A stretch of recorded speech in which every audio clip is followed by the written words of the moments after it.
A group of Brazilians who were recently deported from the United States arrived in Belo Horizonte, Brazil, on Saturday, January 25th, after a harrowing journey marked by mistreatment and physical distress. Among them was student Luiz Antonio Santos, who shared the emotional toll of his deportation, saying, "It's a moment of great happiness, but also one of immense suffering. We thought it was over, but it was just the beginning of a new nightmare. One where many lives were at risk, including families and children. It's a situation no one should ever face." As the migrants processed their arrival, others, like Lucas Gabriel Maia, displayed the physical scars of their experience, with bruises that highlighted the abuse they suffered during their flight. There was a lot of disrespect, irrationality, and even racism, Maia said, describing how many passengers, including children, felt physically ill, fainting, and struggling to breathe. Edgar da Silva Moura, another deportee, recounted the oppressive conditions aboard the flight.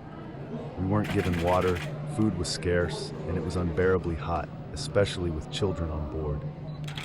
When we asked to use the bathroom, we were ignored and told to sit down. We felt completely oppressed," Moura explained.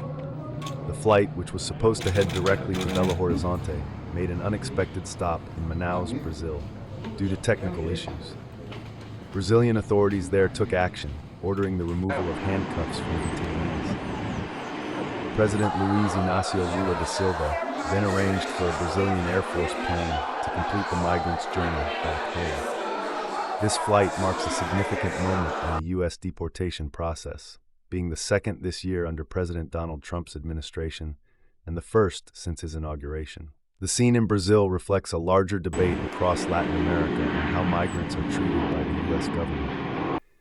In Colombia, President Gustavo Petro took to social media to condemn the U.S. for treating migrants like criminals, stating, "Migrants are not criminals and must be treated with the dignity they deserve." Petro further stressed that Colombia would not accept any repatriation flights unless migrants were treated respectfully, urging the U.S. to implement a protocol to ensure dignified treatment of deported individuals. This sentiment is shared by other Latin American countries, as the Trump administration's controversial deportation policies continue to stir outrage across the region.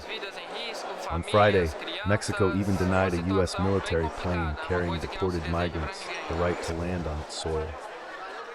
As deportations increase under the Trump administration, tensions continue to rise over the treatment of migrants, prompting calls for change from leaders in Latin America who demand respect and dignity for those forced to return to their home countries.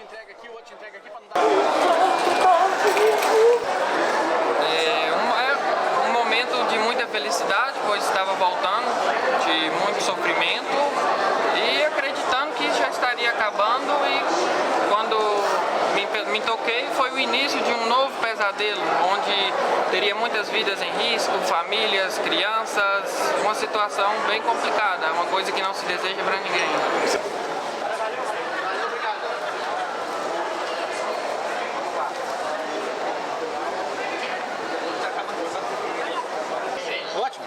Ótimo.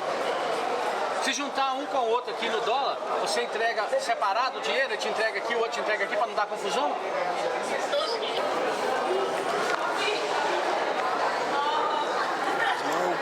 Você pode relatar? Tava tudo roxo isso aqui, assim. Muita falta de respeito, muita irracionalidade, muito racismo, muitas agressões, muita gente passando mal, sendo desmaiada, por falta de respiração.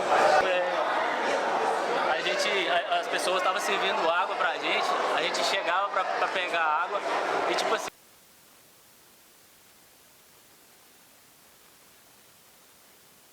estava da água pra gente de mineral, estava da comida e muito quente, criança dentro da aeronave. A gente pedia para ir ao banheiro, eles não deixavam. A gente levantava e falava, cara, eu preciso ir no banheiro, bathroom, please. E as pessoas simplesmente empurravam, não, vai sentar, sit down. E a gente se sentiu muito oprimido com isso e